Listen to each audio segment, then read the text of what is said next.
Hello, I'm Ollie and this is CriminOlly, where I talk about crime, pulp, horror, that kind of thing. Today, mostly mysteries. It's my weekly wrap-up.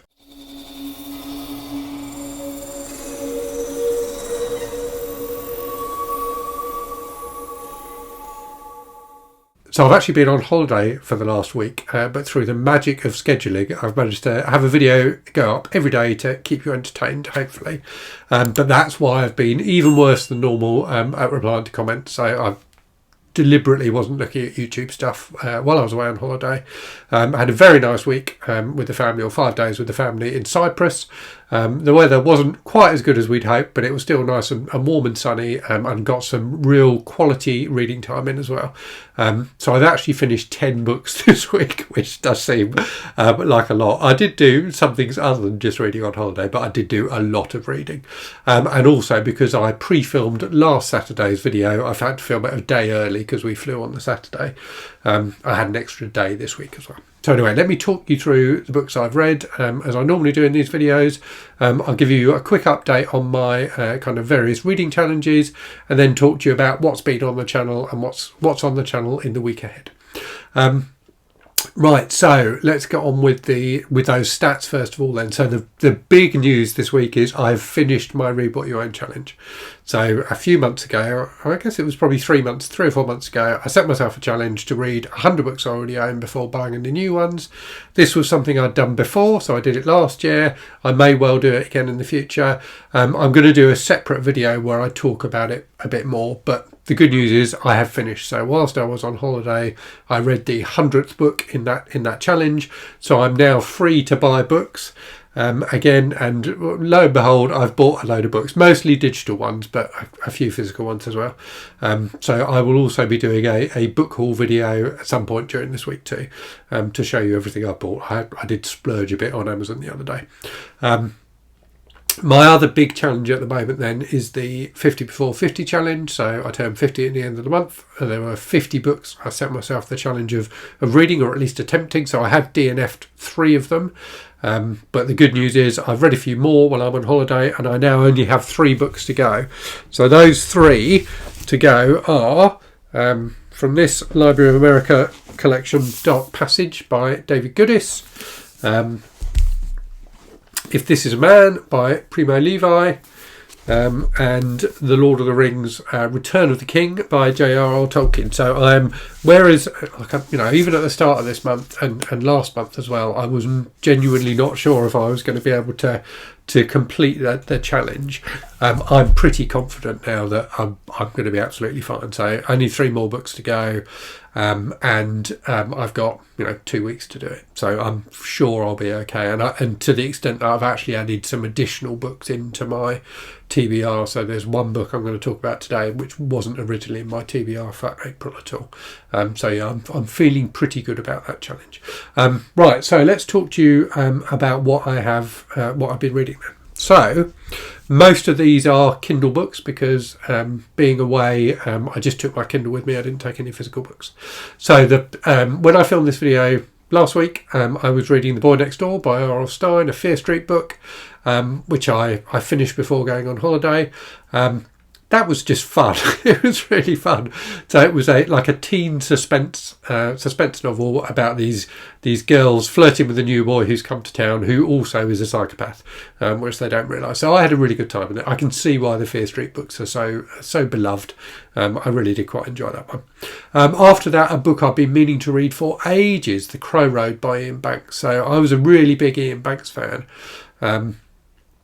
Up until the point The Crow Road came out, and then I kind of went off him a bit. And I think part of the reason I went off him was everyone was going on about The Crow Road. It was just one of those books there was a huge amount of buzz about, and it came out, I think it came out in like 91 or 92, something like that. But it was when I was at university, and it's very much the kind of book that people read when they're at university. And indeed, it's about a guy who's at university. So there was a lot I liked about it. So anyway, I finally got around to reading it, and I liked it. So there's kind of a decent mystery at the centre of it. But basically, it's kind of a coming of age story with a kind of broader family saga element to it as well, in that it's about this big family.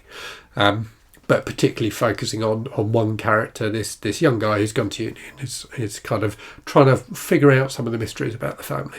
So there was, as I said, there was a lot I really, really liked about it. What I struggled with a little bit is it's incredibly 90s. So it's set at the start of the 90s, was written at the start of the 90s, and there's just so much 90s stuff in there. It was almost a bit overwhelming. And I do suspect that if you read it at the time, and indeed if I'd read it at the time, I probably would have liked it more. But it almost felt a bit too much, just constant references to things of the time, in a way that I imagine if you read it now and weren't around in the 90s like I was, a lot of it you would struggle to get some of the references. So anyway, I had a good time with it. It was a nice big book to sink into. It's kind of over 500 pages. So yeah, that was entertaining. After that, I read the first of the Spencer novels by Robert B. Parker, which is the Godwulf Manuscript. So this is one that I was cheekily using for Old School April for one of the prompts there. So one of the prompts was about like nostalgic technology, and I figured that a manuscript was a form of nostalgic technology. The Crow Road actually was a read for one of the Old School April prompts as well. That was for like a mood read.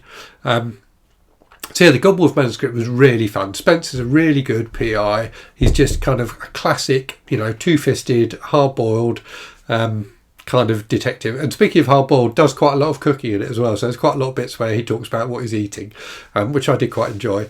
A really good mystery at the centre of it. Some good snappy dialogue. I really enjoyed it. I thought it was a really good read. After that, another similarly hard-boiled detective novel, so Lady in the Lake by Raymond Chandler. I did actually read it on my Kindle, but I have this lovely Library America edition as well, so I thought I'd show that. So this was really good. I don't know if it was just I was because I was in holiday mode and was really relaxed, I was really focused on it, but Chandler's plots are famously complex, and this one I didn't struggle with nearly as much as I have with some of them. The writing maybe wasn't quite as good as in some of his other books, not quite that level of kind of snappiness, or at least not quite as consistently snappy. There were some fantastic bits of writing in here. Just his dialogue and prose is really wonderful, but it didn't feel quite as packed with that kind of thing as some of the earlier books in the Philip Marlowe series are. But yeah, another really good mystery. Philip Marlowe, his detective, so the central detective, investigating this disappearance of a woman who's like run off from her husband, and then also finds through that investigation finds another woman who's been murdered, and it's about him trying to piece all the bits together. And for a long time, it feels like there's no connection at all. Clearly, it's a detective novel, so there is a connection, but Chandler does a really good job with the plot. I really enjoyed it. After that, then, something completely different. So Prayer for the Crown Shy by Becky Chambers, the second in her Monk and Robot books. So like the first one, a Psalm for the Wild Built, which I reviewed on the channel a little while ago, I really enjoyed this. It's just a really sweet, charming sci-fi book with some really interesting reflection on, kind of what it means to be human. So about this character who's a tea monk, so someone who travels around making tea for people, who's travelling around with this robot. The kind of backstory to the series being that robots have become sentient. Mankind has realised that it's not right to keep sentient beings, so they've let all the robots go, and the robots have kind of gone out into the wilds and set up their own society and lived completely separate from humanity, and now kind of this one robot is the first robot who's come back. So it's about these effectively two different sentient species rediscovering each other. Just really interesting. I think Becky Chambers' ideas are always fascinating, and she just has a really charming way about her writing as well. So I really, really enjoyed that too. After that, another mystery. So I said at the start it was mostly mysteries, so I did read another mystery, Cover Her Face by P.D. James, the first of her Adam Dalgliesh series of mysteries. So in contrast to the Parker book and the Philip Marlowe book, a very different style of detective fiction. So set in a small English village where this woman is found dead in a locked room, and Dalgliesh, who's the detective, police inspector, comes in to investigate. So very much that kind of depiction of kind of English village life. Some interesting stuff about class in there, so about the English class system. Just a really, really good mystery. I really enjoyed the solution to the mystery at the end. Didn't see it coming at all. And it's quite complex, but was a really, really enjoyable brain teaser when I was away on holiday. After that, something completely different. So this is another book that I read for Old School April, because I thought, for some reason, I thought there was a supernatural element to this book. There is no supernatural element to this book at all. It's the least supernatural book I've ever read. Well, that may be an exaggeration, but there's definitely nothing supernatural about it. Anyway, that book was The Thicket by Joe R Lansdale, which is a Western. So I thought it was like a weird Western. It's not. It's just a Western. But it was really entertaining. So I think I'm going to do a review on this one, because I've got some thoughts about it, and there were some things about it that I didn't like quite as much as other things. There were some choices Lansdale had made in the way he told the story, which I'm not sure, I'm not 100% sure about. So I'm going to do a review and talk a bit more about it. But basically, a really enjoyable Western. Again, a bit of a coming-of-age story. Similar in some ways to True Grit, in that it's about a young person, in this case a young man, who teams up with some kind of grizzled cowboy type characters in order to right a wrong, and goes on a kind of a quest with them to track down some people who've wronged his family.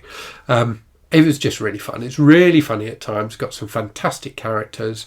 I had a really good time with it. It's very violent at times, quite gritty, but also, as I say, very funny and quite moving and sweet as well at times. So yeah, I had a lot of fun with that. Next up, I read an independently published book. So this is one that the author David Bryan had sent me a while ago. I actually read it on my Kindle because I was away and didn't want to take this huge heavy book with me. This was a lot of fun. So this is it's a modern book. So it came out like really recently, within the last few years, I think. But it very much feels like a throwback to the kind of 80s British kind of creature feature type horror novels like The Rats, Night of the Crabs, Slugs, things like that. In this case, the killer animals are giant mutant telepathic killer squirrels, and it's just as much fun as it sounds. So there's a lot going on in this book, and I would say it's really long. It's over 500 pages long, which for the kind of book it is a lot. That's a lot of pages, but it kept me gripped. I really enjoyed it. There's some interesting subplots. There's some interesting characters. I haven't decided. I think I'll definitely do a video on this book. I may do a video where I do reviews of a few different independently published books, rather than doing a standalone review for this one. But it was a genuinely entertaining horror read. Some interesting stuff in here. Again, like the Lansdale book, there were some choices that David Bryan made in terms of some of the stuff about some of the characters that I'm not 100% sold on, but overall it was a really enjoyable book. Nice mix of characters. There's like kind of scientists, like special forces characters, and then just like normal people as well, who all get wrapped up in this carnage as these squirrels escape from a lab and go on the rampage. So yeah, it was a fun read. And then after that, I've just finished this morning Faceless Killers by Henning Mankell, which is the first of the Kurt Wallander books. So a Scandinavian Swedish mystery.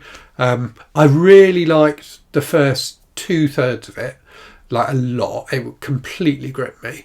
The final third, it felt to me like it lost its way a little bit, but it was still really good. Wallander, it's the first Wallander book I've read. I think I've got the whole series on my Kindle. He's a really interesting detective. So interestingly introspective. There's a lot about his personal life and his inner life, which I thought worked really well. The mysteries about this elderly couple who live on a farm who get murdered, and there appears to be no motive for the murder at all. The book is about the investigation, but interestingly deals with themes of like immigration and racism and things like that in Sweden. So set in 1990, which is, or thereabouts, which is when it was written. So some interesting kind of reflection on Swedish society, and a really decent mystery. The mystery kept me turning the pages. As I say, I felt like the resolution of it maybe wasn't perfect, but I enjoyed it as I went along the ride anyway. And then the other thing I finished was something very short, which my kid, who is completely obsessed with politics at the moment, and particularly like left-wing politics, wanted me to read. So I thought I'd give it a go. So it was the Principles of Communism by Frederich Engels, which I think came out in the late 1800s, which just lays out Engels' theory of why we need why we needed a communist revolution. And the evils of capitalism.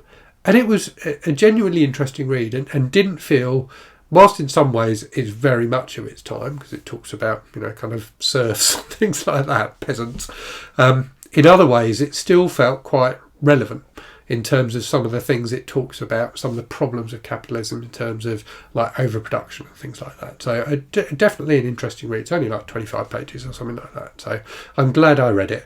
But yeah, so it's probably a bit different from the other stuff I read this week. So then the final thing, or not the final thing, the thing I am currently reading is Felix Ever After by Case and Callender. So this was very, very kindly sent to me by a viewer, Osius, who, so we were chatting on... I should have started by saying I'm reading this for Transgal April. So we were chatting on the Discord for Transgal April, and I was saying that I was going to buy it as soon as I'd finished my 100 book challenge. Osius, if I'm pronouncing that name correctly, hopefully I am, very kindly sent me a copy from Amazon, so that was waiting for me, or it came just before I went on holiday, so I picked it up as soon as I got back. It's really good so far. So I've read the first couple of chapters. The book is lovely as well. Look, it's lovely. Edging on the pages there. So the story of a young trans man in the States. This is a book apparently that is frequently banned in American high schools, American school libraries, which seems a shame to me because so far I'm loving it. So I will report back on this one once I finish it. But yeah, so far enjoying it very much. Okay, that's the books out of the way. So on to the channel stuff. So as I say, I had videos scheduled the whole time I was away. So you've had a few things to watch while I wasn't here. So those were, I did a kind of video I've never done before, which was reread, rewrite or burn, where you take a series of books and group them into threes and say which one you would reread, which one you would rewrite, and which one you would burn. So I did a Stephen King version of that, which people seem to have really enjoyed, so that was nice. I did a video about authors who started out writing genre fiction but have come to become recognised as kind of classic writers. So Raymond Chandler, who I've just talked about in this video, being one of them.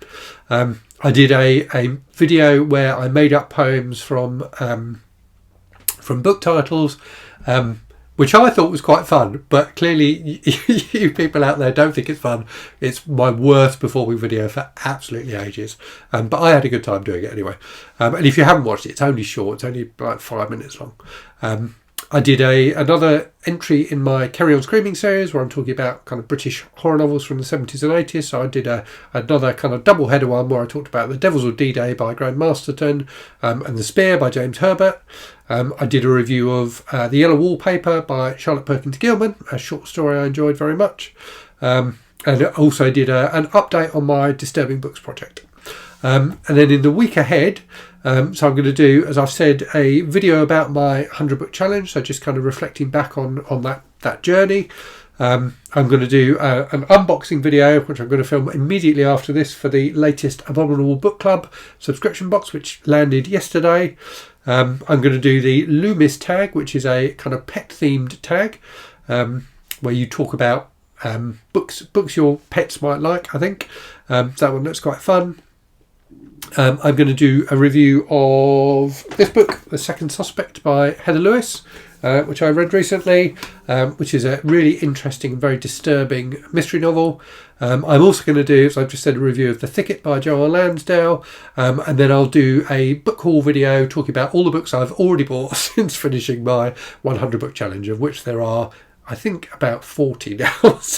So much. No, maybe that's an exaggeration. It might be 30. But yeah, so much for giving up buying books. You give up buying books for a while, and then as soon as you finish giving up, you start buying them quickly. So yes, I will do a book haul video on that as well. So you may have noticed that the random book from the shelves segment of my videos has disappeared for the last kind of week or so. That's purely because I had so many videos I needed to get filmed before going on holiday. I'm not going to do one today, but it will return soon. So hopefully people will look forward to seeing some random books from the shelves again. Anyway, I will leave it there. Thanks very much for watching. Hope you found it interesting. Do let me know what you've been reading this week. Let me know if you've read any of the books I talked about. And as always, thanks very much for watching. Hope you're safe and well out there. Hope you're reading good stuff, and I'll speak to you again very soon. Cheerio.